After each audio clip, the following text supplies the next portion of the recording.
Hello and welcome back to another showcase.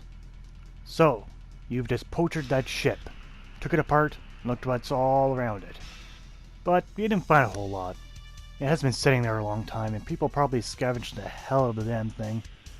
But hey, you did find one thing of value, an old cannon. What can you do with an old cannon?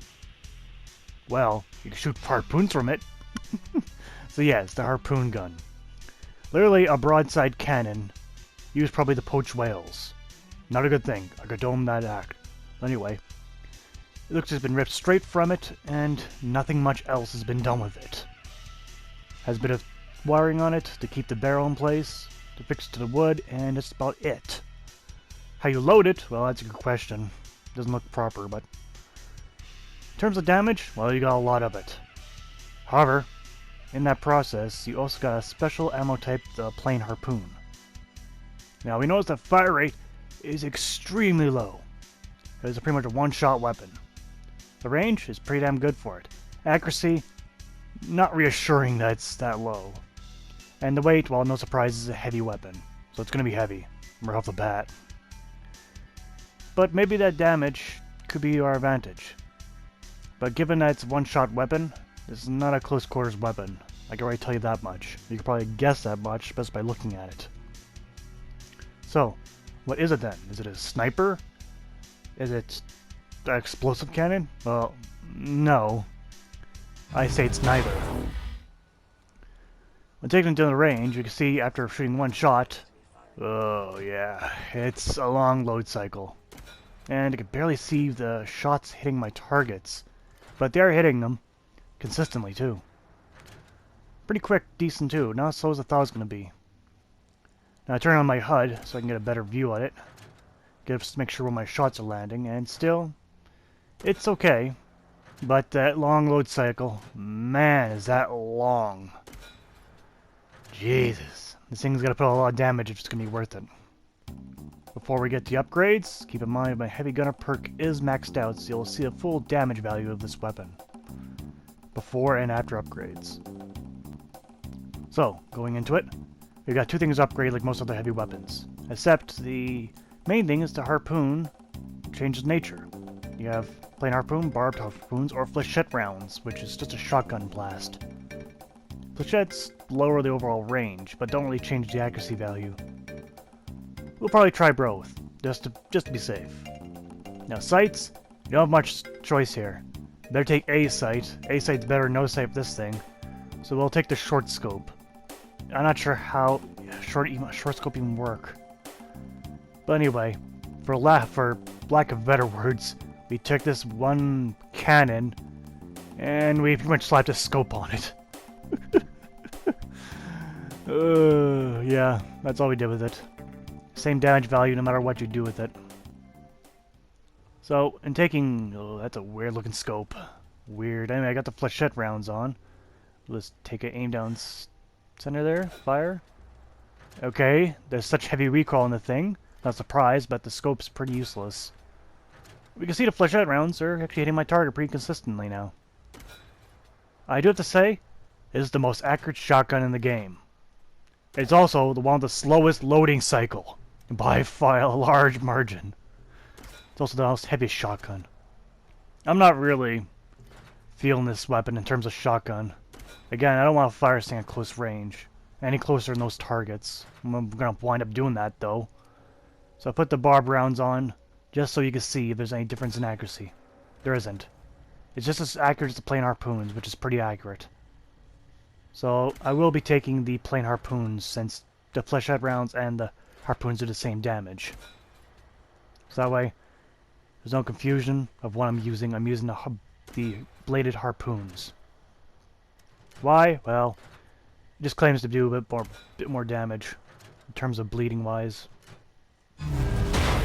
So how well does it do in the field? Well, again, this is not a close quarter weapon, but it's going to happen anyway. No matter what you do, you get into close quarter fights. I would recommend switching to another weapon, but for me, I'm stuck with this in close quarters to get the point across. It's a horrible weapon up close. Luckily, none of these raiders survive a single shot, which is nice. Mind you, they're very weak raiders. I just wanted to test out the basic performance before I move on to more powerful enemies. The long loading cycle is definitely getting in the way for a lot of the action here. But I did notice one thing. Not only when you shoot the shots, you can pick them up off your enemies' bodies. So it's nice you can retrieve the ammo back. The only weapon to do that. Also, this weapon is silent. As strange as that sounds, it's a rather large thunk, but it is silent. Even if you're a horrible shot like I am, and you miss a couple of shots, don't worry, they won't immediately find you. When you take out someone, they'll all be alerted, but they will not know exactly where you are. So this is the only heavy weapon that's silent. The only weapon. So it makes a bit more sense of its nature, but to be honest, I'd rather use a plain sniper rifle with a suppressor on, other than using this large, blunt tool. It's far too heavy for us just to carry on a silent weapon. So on super mutants, yeah, one shot only take out half the health of a butcher. That's great and all, but butchers and other super mutants travel in packs, and they don't like to sit there and just watch you shoot at them. So yeah, this weapon, the damage is not really here versus super mutants. This Primus is gonna whack on me all day. Just not very great at all for close quarters and not fighting super mutants. Because I'll be here all day doing this. I'll be going through many stim packs. Not to mention, I keep missing at point blank range. I'm not that great of a shot. Never claimed to be. So yeah, it's very poor. But I'm not done with this clip yet. As much as I was trying to finish him off, an Assaultron Dominator pulls out of nowhere and cuts the bitch apart. Before I can even do anything. Now, I wanted to shoot the Assaultron to get my point across, but didn't really happen. Instead, I saw his captain. That's right, only a third of his health, with the harpoon gun at point blank range. This weapon is going downhill quick. And before I even do anything else, I die. You're gonna see that a lot in this video. So next up, let's try something aquatic. The Mirelurk. It's a harpoon gun. It's gonna kill something from the ocean. Good thing I had my robot here with me, because you'll get where this is going. Yeah, you're seeing that much damage done to this through a harpoon gun. Mediocre damage. Truly awful. If my robot wasn't there to draw its attention, I'd already be dead. Against a soft shell Mirelurk, died in one shot, but it's weak. So my robot softened it up for me. And I thought, oh, maybe I could actually win this fight. Got too hopeful. Way too hopeful in this fight. And then the Razor Claw came, and I thought, okay, try on that before I die. And, hit the shell of it, and it did almost no damage. Died again. So I'm not going to bother Power Armor Synths, because they're hard to... One, it's going to useless against Power Armor. And since, now you're going to try to hit their tiny little bodies. So I went right to the Deathclaw, and I found a Behemoth fighting with them. So okay, let's try it against these two enemies. Against a Behemoth? Huh. Actually, decent damage, and he's slow. So he's big and slow, and does a lot of damage. Kind of good, perfect euphemism for this weapon. So yes, a Behemoth, this weapon works against them, I guess. Though it might be better weapons. Now, onto that Deathclaw. An Alpha, too. But it did alright damage, but the problem is, it's much more faster than the Behemoth. And if I miss a shot like I did just then somehow, it's a very costly mistake. Miss again, even more costly mistake, and this one cost me my life. Because apparently, they want revenge against me for all this whole series I've been killing Deathclaws. And they get that revenge. And I die again. So, on to pros and cons. On the pro side, we've got decent damage. Decent. We've also got, it's a silent weapon.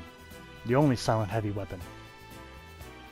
And I guess, too, that the ammo is retrievable from their enemy corpses. On the con side, it's a very slow fire rate. It's heavy. It only takes the harpoon ammunition, which you can only get from Far Harbor. And it's no good in close quarter combat. But I'm not done yet with pros and cons. We're going to do a score list, first time. Okay, I'll be scoring this weapon on 50 points on various categories. Starting off with damage, I'll give it a 6 out of 10 for being decent. Accuracy, 7 out of 10 for being decently accurate. Design, 2 out of 10 for being a low load cycle only one ammo type. Miscellaneous, I give a 6 out of 10 for its being silent, and you can retrieve ammo. And ammo, 4 out of 10 for only using the one ammo type, and at least you can retrieve that one ammo type. So a total of 25 out of 50 points. My rating, mediocre. So, that's my view on it. Take it or leave it. It's okay, I guess. So, it's not the best weapon. There are worse, taken to a battlefield. And maybe it could be something good, better in the future if you could probably find different enemy types. Sorry I don't test these against the Far Harbor enemies, I don't know enough about them. Not to mention the Far Harbor areas, there's some bad frame rate issues. So that's why I tested on the enemies here. But that is my review on this weapon. Take it or leave it. Use it or not. It's all up to you. But no matter.